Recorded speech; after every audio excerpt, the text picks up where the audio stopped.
Well, here is a really gorgeous and unusual, rare N. Skorka vintage accordion.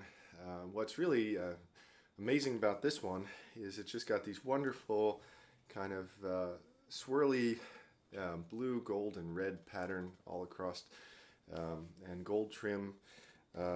This one does have kind of a more metal grill, and it's got a kind of red and white keyboard here with red bellows.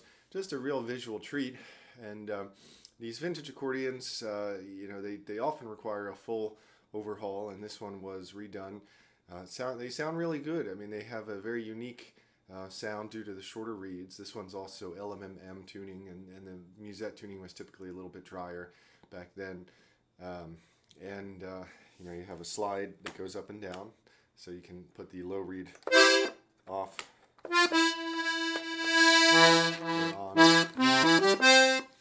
So, and 5 reeds in the bass. Now I'll play something so you can hear what it sounds like.